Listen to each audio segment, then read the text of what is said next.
this business. Don't forget to like, share, and subscribe.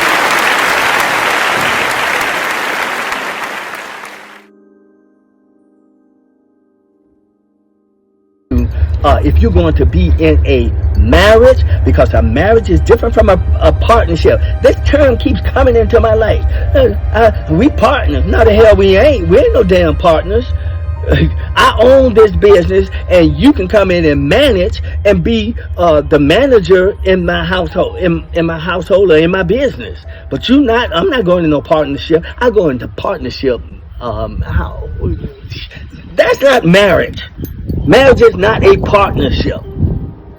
It is not. It is becoming one body with one head. If you got two heads, don't you know what that is? A damn freak.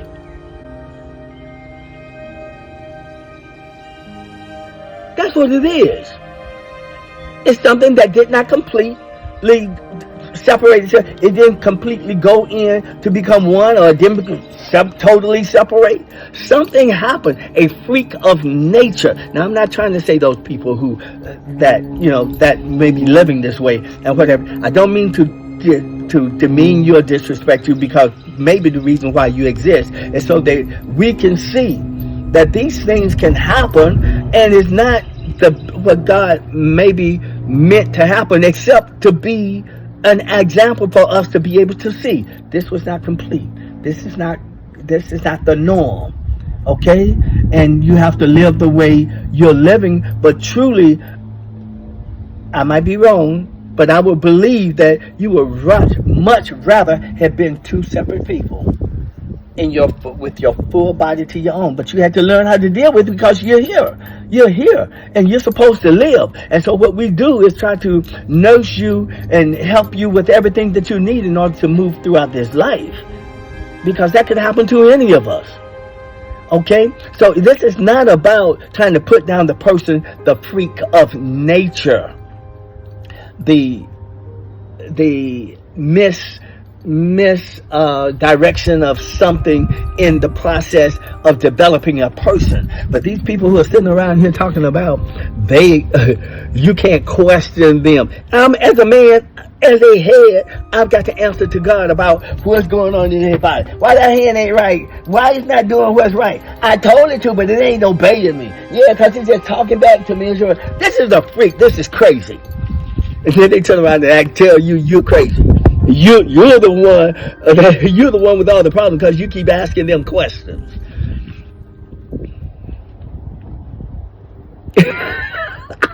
You're the one keep arguing. You damn straight. If you're doing all this right here, I'm arguing with your ass. You need to get your ass to where I can go A, B, C, D, E, F, G. I'm controlling my hand, and I'm gonna love you too, because I'm gonna put lotion on you, make sure you looking good, so that when I put them up here and whatever, you moving free. If you got some stiffness in there, I'm gonna exercise you and get you right and whatever, so that you make me look good, because I'm responsible for you. You're my flesh, my one flesh. My mama's in here. I eat right food. I do all these things right. Why? Because I'm in charge, God damn it. And if I can't control it, this one woman told me, you too controlling. You goddamn right. I got standards, baby. And if you can't come in here and act within them standards, your ass need to leave. You need to go. I ain't got no harm for you. Your standard, my standards might be here. You saying I can't reach that. That's too controlling. Well, I'm sorry, baby. It's not nothing personal. It really isn't. I went and apologized to my first wife. Do you know, it took me a while for God to speak to me and say, how did you get her? And when I had to go back in my mind and think, how did I get her and how it happened? I said, oh my goodness, this was my fault. This was not her fault. I'm going through the hurt of this, and it wasn't her fault. It was my fault. I'm already dealing with my situation, but to go and break God's laws in the way that what I did to get her, and then once I got her, I can't understand why she don't clean up, why the house is a mess, why my children are not being taught these principles. Because my standards were given to me by my mother. They're way up here. Her standards, this was just too much work for her. I made her miserable trying to get her to do all these things. She right here. She could not do it. This is where she was raised. She was raised here. And my standards were here in the department of managing the home.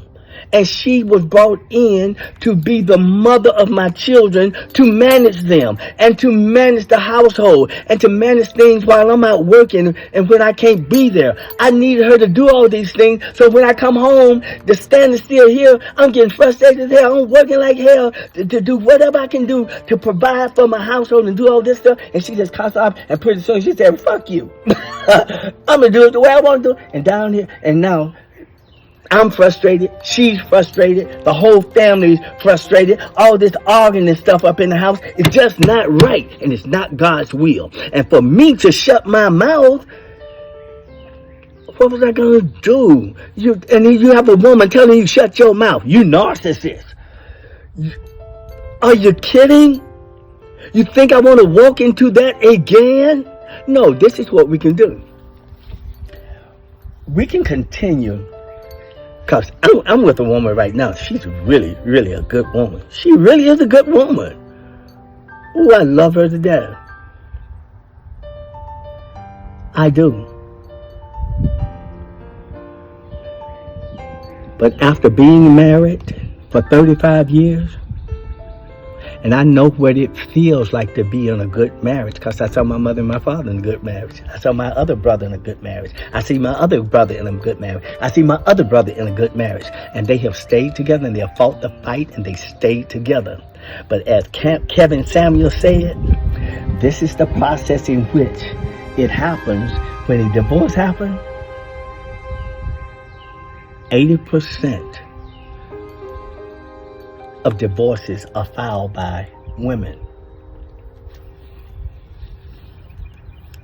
And the more educated they are, the higher the percentage goes.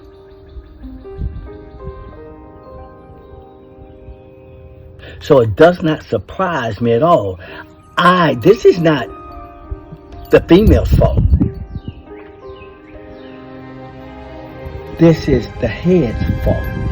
Because I looked without information on how to vet and choose a wife based on my needs, because every man is different. Every man is needed. I knew what I needed. I didn't know what I chose. I just wanted a beautiful woman. I ain't no different than other men. I wanted a beautiful woman, and I wanted her fine. And I tell you, my first wife fine. My second wife, my Abby, she just as fine as she can be. I love her to death. But I'm going to tell you, everybody is not capable of meeting the standards of a man who was raised by my mama. A queen, my mama and my daddy. They don't put the standards here, and that's where I'm trying to keep them. They may have them here, and I'm probably about here trying to do what they did. But then I'm going to choose somebody's standards. They don't know nothing about marriage. They don't know, they have not been and been married 4 or 5 times and all this stuff. They think that the marriage is all about them. They talk about mama happy. How that thing go? All the focus is on the female. And I can understand that, because the enemy out here has just messed up black men. Got half of us going to prison, half of us going through shit while we're in prison, half of them being raised in single parent households. They don't know how, but I had all that. So I did not expect me. I should not have been dropping the ball this way. I should not have, because I had a perfect example, my father, and perfect example in my mother, and then I'm going to come out here and drop the ball like this with some bullshit. You know. I have to admit. So I had my part. My part is, but I'm looking at the only reason why I'm able to get back on track is because now my dad is gone. I got to take what they taught me, and I've got to look at it and go back and examine it very closely to make sure that I don't make the same mistake. And I'm trying as best as I can to make sure that I can educate my sons and daughters my sons and my daughter, they got to learn quickly because they are past that age. There's one of my sons is in a marriage, and my daughter is approaching.